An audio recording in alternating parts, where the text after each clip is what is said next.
Esa es la historia de la cornamusa.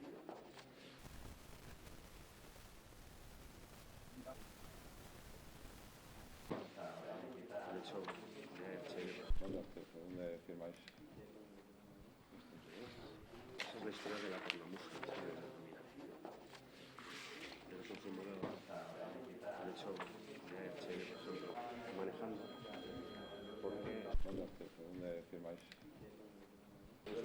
somos la empresa más antigua de este.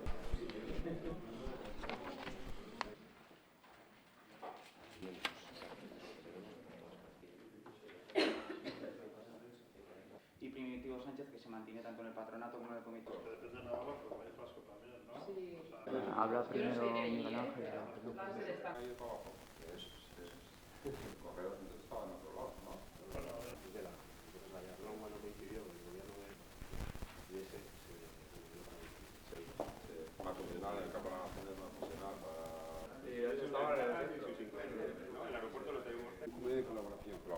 Sí. Así como las empresas, digamos.